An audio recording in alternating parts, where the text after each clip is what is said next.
Apa kabar sama pecinta film? Semoga semua sehat-sehat ya. Di kesempatan yang baik ini, Ara akan mereview film yang berjudul Detective Chinatown.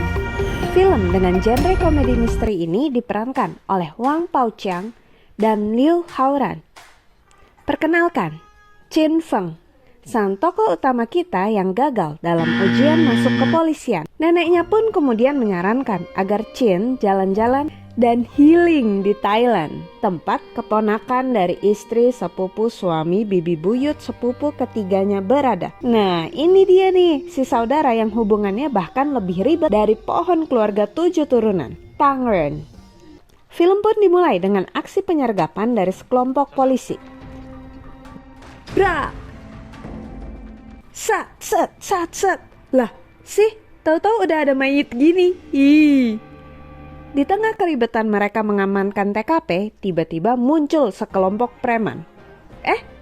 Ternyata polisi juga deh. Wah, polisi bernama Kontai ini malah rebutan kasus dengan Huang Lanteng yang dari tadi sudah lebih dulu tiba di TKP. Akrab sekali mereka ya. Keakraban mereka terpaksa berhenti saat senjata untuk membunuh ditemukan. Namun dengan segera ribut kembali karena Tai terus meniru ucapan Lanteng. Tang Ren yang tadi sempat mendapat kasus anak hilang via telepon kini malah sibuk main mahjong. Sampai-sampai telepon masuk dari Chin yang ternyata sudah sampai. Thailand pun ia abaikan. Wih, keren. Kantor yang rusuh auto jadi hening saat bapak ini datang membawa laporan otopsi. Membuat Tai dan Lanteng langsung berlomba-lomba mendapatkan amplop itu.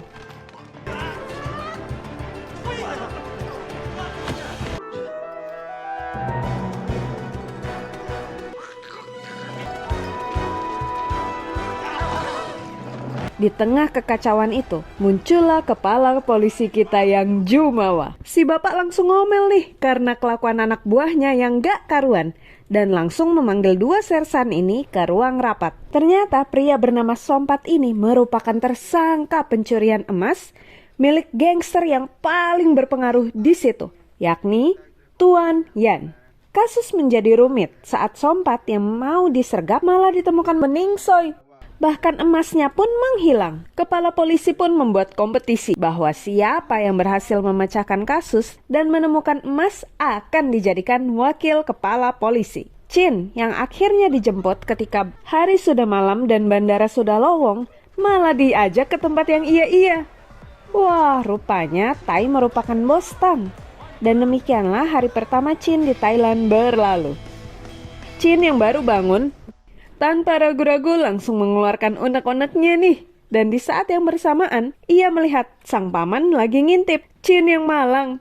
Rasa penasarannya malah membuahkan siraman air panas di matanya. Di hadapan Xiang, sang induk semang Tang. Tang malah mengaku-ngaku sebagai sepupu Chin. Ya, si om nolak tua nih guys. Dan saat lagi jalan-jalan, Tang kembali menegaskan agar Chin jangan memanggilnya paman. Karena ternyata Tang mengaku sebagai kelahiran 90-an. Selesai makan, Tang membawa Chin pergi menyelesaikan kasus anak hilang. Ya salam, Tang malah ngibulin si oma yang kehilangan anaknya.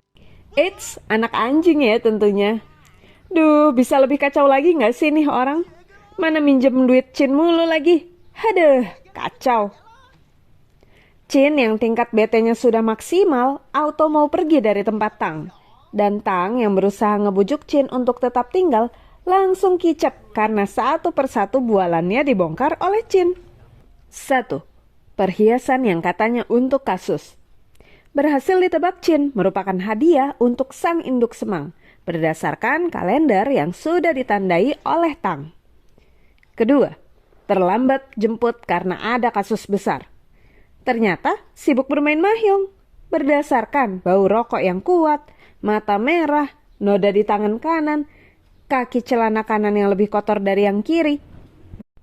Semua bualan Tang berhasil ditebak secara tepat oleh Chin.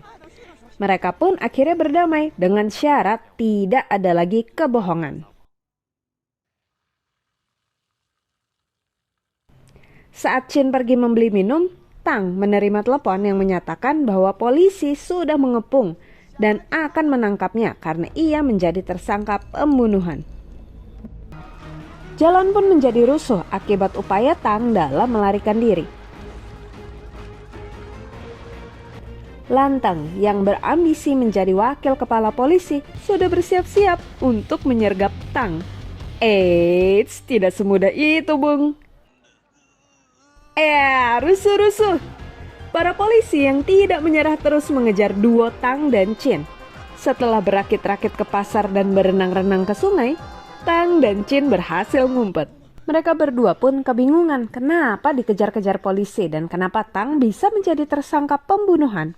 Di kantor polisi, Tai yang marah-marah atas sikap Lantang yang mau menangkap sohibnya langsung terdiam. Begitu Lantang menunjukkan bahwa semua bukti mengarah kepada Tang, mulai dari sidik jari pada senjata pembunuhan sampai rekaman CCTV yang menunjukkan bahwa Tang lah satu-satunya orang yang mengunjungi tempat itu di malam kematian Sompat. Lah, di tengah-tengah rapat itu, Tang malah menelpon Tai. Ya, kan jadi dikerubungin deh. Tai yang panik langsung memotong pembicaraan Tang dan menyuruh sohibnya itu untuk menyerahkan diri. Chin yang sudah lelah malah ikut-ikutan mendukung Tang untuk menyerahkan diri kepada polisi. Di tengah perdebatan itu, mereka dicegat oleh 3 pria. Dan meski sudah mengeluarkan jurus ultinya, Tang dan Chin gagal nih melarikan diri. Di situ, Tang ditanyai tentang emas curian yang hilang. Namun berhubung memang Tang tidak tahu apa-apa, ia hanya bisa memberitahu perihal pengiriman yang ia lakukan atas order Sompat menuju tempat parkir terbengkalai. 2 dari 3 serangkai itu pun pergi guna mencari kotak yang disebut Tang, meninggalkan Tang dan Chin dengan si King Kong. Setelah kerja keras yang melibatkan keterampilan dan kecekatan yang panjang, Tang dan Chin kembali berhasil meloloskan diri. Saat melewati etalase salah satu toko, mereka pun kini menyadari status mereka yang kini menjadi buronan. Chin menghentikan Tang yang mau meminta bantuan Tai dan janjian di rumah Xiang. Karena menurut Chin, amat sangat aneh para gangster dapat memiliki borgol dan dapat mengetahui keberadaan mereka. Tapi Tang meyakinkan Chin bahwa sekalipun ada polisi kotor, tidak mungkin Tai orangnya. Menyerah, Chin hanya nitip dibawain berkas kasus Sompat dalam bahasa Mandarin agar dapat ia pelajari. Mereka pun tiba di kediaman Xiang. Namun tak berapa lama, si 3 serangkai juga malah tiba di situ dan mengaku sebagai rekan Tang Ren. Lah, ini si Tai malah baru datang. Buset, segala ada Lantang yang katanya mau ngerayain ultah Xiang. Ngebikin Tai auto panik nyari tempat sembunyi.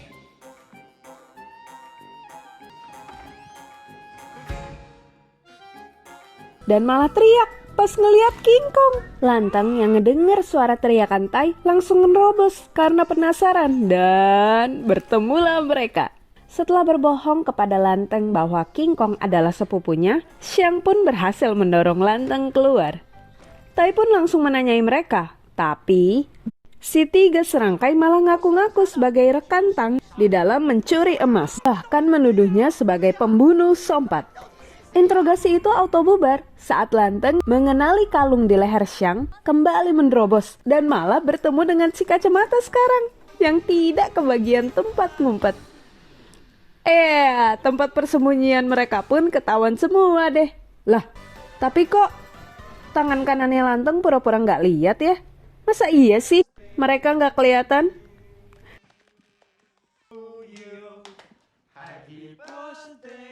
Setelah pura-pura merayakan ultah Xiang, mereka pun bubar dan diakhiri oleh Tai yang nyerahin berkas kasus Sompat ke Tang. Tai bahkan membekali Tang dengan tiket perahu agar temannya itu bisa kabur. Di dermaga, Chin mempelajari berkas Sompat dan Tang menceritakan bahwa hari itu ia hanya mendapat telepon dari seorang pria tidak dikenal untuk membawa paket dari tempatnya menuju parkiran di mana hanya ada 1 mobil van yang menunggu. Karena takut dengan tempat itu, Tang langsung pergi tanpa melihat isi kotak ataupun si penerima barang. Chin pun langsung meminta Tang untuk tetap tinggal guna memecahkan kasus itu, yang langsung saja ditolak oleh Tang. Buset dah. Ternyata Tai ngasih kapal bukan ke Cina, tapi menuju Guinea something. Yang bahkan Tang sendiri tidak tahu itu di mana. Haha, Tang langsung membatalkan perjalanannya dan memilih untuk memecahkan kasus Sompat bersama Chin. Mereka pun langsung menuju parkiran terbengkalai itu, dan dari sana Chin menemukan fakta bahwa mobil van itu sudah lama diparkir di sana. Chin juga menemukan sisik ikan yang tertinggal, sehingga mereka memilih menelusuri jejak van itu di pasar ikan, di mana mereka kemudian mendapat info bahwa van itu kini sudah ada di halaman sampah mobil. Mereka lalu melanjutkan penelusuran mereka ke bengkel Sompat, TKP dari kasus itu sendiri.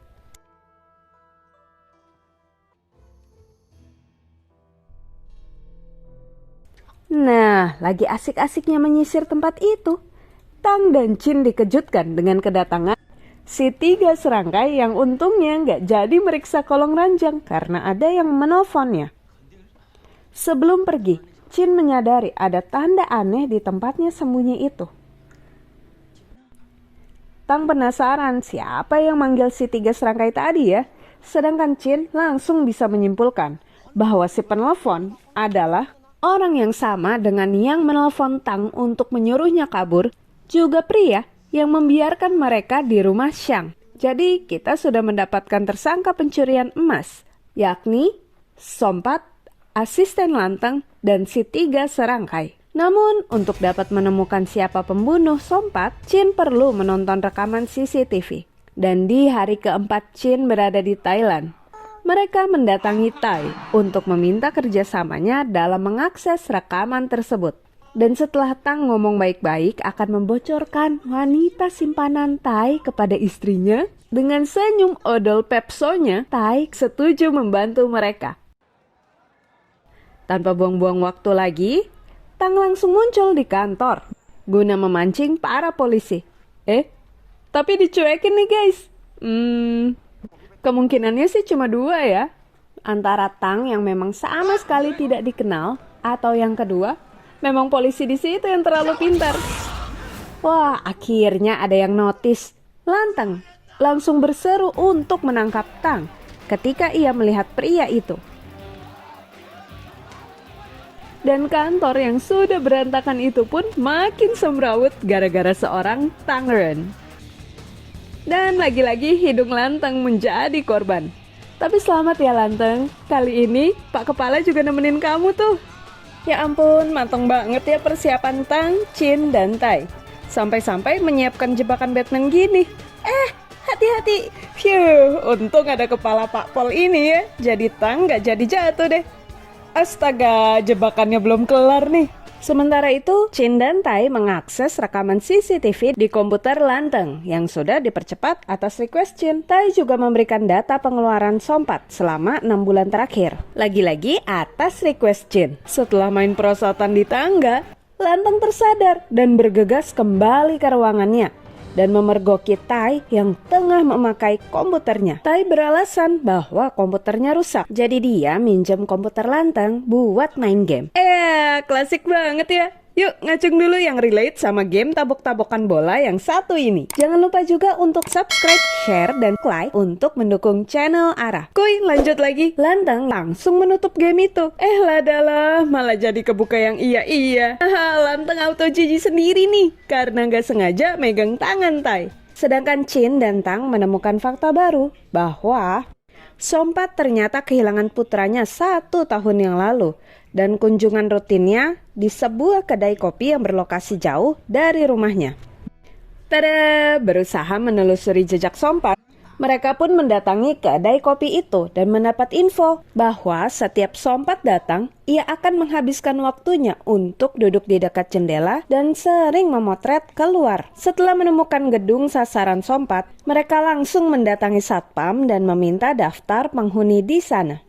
Dari buku itu, Chin menemukan 1 benang merah, yakni yang merupakan SMA tempat putra Sompat belajar. Mereka pun mendatangi penghuni yang terdaftar bersekolah di SMA tadi dan disambut oleh Snow yang tanpa ragu membukakan pintu bagi mereka meski ayahnya sedang pergi bekerja. Tang pun memberikan pertanyaan seputar Sompat dan putranya.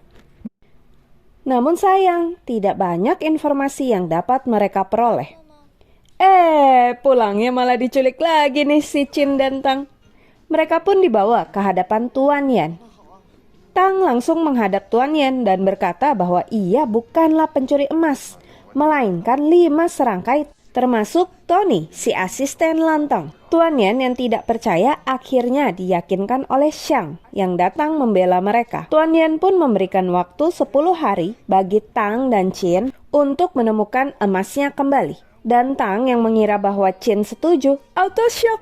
Karena ternyata anak itu malah meminta waktu 3 hari. Tuan Yan langsung tertawa bahagia sambil berkata, hubungi saja jika mereka butuh bantuan. Namun jika mereka gagal, maka mereka akan menjadi makanan buaya. Alhasil di hari kelima Chin berada di Thailand, paman dan keponakan ini malah ribut besar dan berpisah. Setelah mereka berpisah, orang-orang Tuan Yan menjemput asisten Lantang dan di waktu yang bersamaan, Chin menemui Snow dan Tang yang kembali dikejar-kejar oleh Lantang. Akibat perlawanan si Tony, mobil itu pun akhirnya kecelakaan. Snow yang mengundang Chin ke rumahnya bercerita bahwa orang tuanya sudah meninggal dan ia diadopsi oleh ayah tirinya yang ternyata bekerja di tempat penampungan sampah mobil, membuatnya menjadi tersangka. Sementara Lantang yang tidak menyerah dalam mengejar Tang, harus gigit jari lagi nih ketika Tang secara ajaib kembali lolos dari genggamannya. Tang dan Chin pun kembali bertemu di tempat sompat dan akhirnya berbaikan kembali dan berhipotesa bahwa pelaku pembunuhan sompat telah bersembunyi selama 7 hari sebelum menghabisi nyawa si pencuri itu. Demi mengungkap kasus itu, mereka pun mereka ulang kejadian di malam Tang dipanggil oleh Sompat dan berhasil memecahkan misteri kematian Sompat. Chin meyakini bahwa pria yang ditemui Tang bukanlah Sompat, melainkan si pembunuh. Pembunuhnya beneran ada. Dia bahkan berusaha membunuh Tang dan ketika gagal, malah membakar rumah itu. Chin yang berusaha mengambil sebuah kotak dari kamar Sompat membuat mereka nyaris saja gagal meloloskan diri. Meski sudah lolos, Tang dan Chin ternyata belum bisa bernafas lega karena Xiang disandera oleh Tony. Duh, kasihan Tony. Katanya mereka sudah merencanakan pencurian ini selama lebih dari setengah tahun. Dan ketika berhasil, emasnya malah hilang. Tony pun memohon dengan baik-baik agar Tang memberitahu lokasi emas itu. Tang dan Chin berusaha melumpuhkan Tony, tapi Xiang yang melindungi Tang malah tertembak nih. Tang auto kalap dan berhasil bikin Tony KO. Untungnya Xiang berhasil diselamatkan nih guys. Eits, jangan lega dulu ya, karena ternyata para polisi sedang menuju ke situ. Disinilah Chin memutuskan waktunya meminta bantuan. Lah, telepon si kacamata sih yang bunyi. Mana katanya Tony chat kalau emasnya ada di rumah sakit. Perasaan Tony masih bobo cantik deh di rumah Xiang. Balik lagi ke rumah sakit. Tang dan Chin berusaha menghindar dari para polisi. Ya, si engkong pakai teriak lagi. Lantang jadi menuju ke ruangan itu deh. Pas banget si 3 serangkai nongol di lift. Dan pas Lantang menyuruh mereka berhenti, King Kong malah ngokang shotgunnya. Ngebikin polisi di sebelah Lantang refleks ngeluarin senjata. Lagi-lagi hidung mancung Lantang jadi korban di sini. Chin berinisiatif untuk memandikan panel listrik sehingga mereka pun berhasil kabur di tengah kekacauan itu. Hari ke-6 Chin di Thailand. Seluruh tim Lantang pada colorful gini nih. Pak Kepala pun auto ngamuk dan dengan tegas menyatakan bahwa besok adalah batas waktu penangkapan Tang. Orangnya sendiri lagi balik nih ke rumah Snow. Di sana mereka malah nemuin Snow yang habis minum 1 botol obat penenang dan sebuah diari yang terbakar. Mereka pun bergegas membawa Snow ke rumah sakit. Tapi Lantang gigih banget nih ngebuntutin Tang Ren. Tang pun nekat menabrak barikade Thai yang membentang menutupi jalan. Tang dan Chin pun memutuskan untuk meminta bantuan Tuan Yan sambil berkata bahwa mereka dapat menemukan emas itu hari ini. Lagi-lagi, Hitung Lanteng jadi korban. Kayaknya setelah kasus ini selesai mending minta rekomendasi dari kakak Lulope deh, biar itu hidung segera direparasi. Para polisi berhasil mengikuti Tang dan Chin yang kembali ke tempat Sompat untuk mencari emas. Jeng jeng jeng jeng. Sambil ngumpet, Tang menunjukkan bahwa emasnya ternyata dibuat menjadi patung oleh Sompat. Hanya saja pria itu keburu meningsoy sebelum mengatakannya kepada 4 orang rekan pencurinya yang lain, yakni Tony dan 3 serangkai. Dikawal Lanteng dan timnya, Tang dan Chin tiba di rumah sakit di mana Snow dirawat untuk mengkonfrontasi ayah tiri Snow terkait kasus pembunuhan itu. Jika Tang mengira bahwa kotak itu berisi patung buatan Sompat, para polisi berpikir bahwa kotak itu berisi emas. Namun, yang sesungguhnya kotak itu berisi Tuan Lee, sedangkan untuk motif pembunuhan sendiri berada di dalam diari Snow, di mana gadis itu menuliskan perihal dirinya yang dikuntit oleh Sompat setelah pria itu kehilangan putranya dan berujung pada pelecehan seksual yang dialami oleh Snow. Tuan Lee dengan tenang berkata bahwa ia tidak pernah pergi menemui Sompat, dan Chin yang sedari tadi diam akhirnya membuka suara serta menunjukkan speaker Bluetooth yang ia ambil dari tempat Sompat malam itu.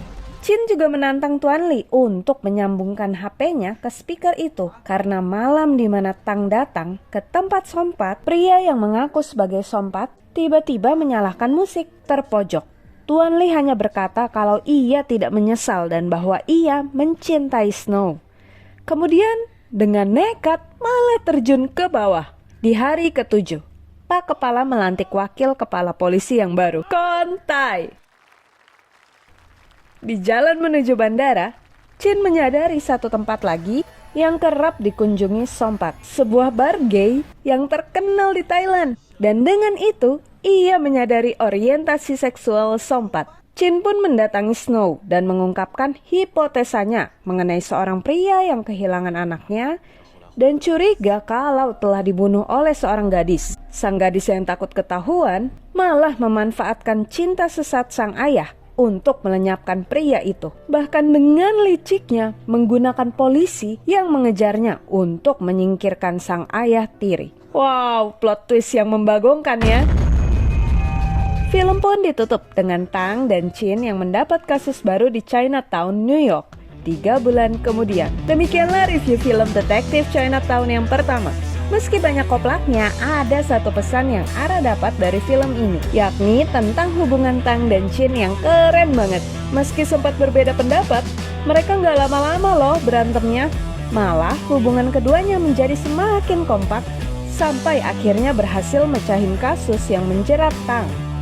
Jadi harap diingat-ingat ya guys, perbedaan pendapat itu wajar kok.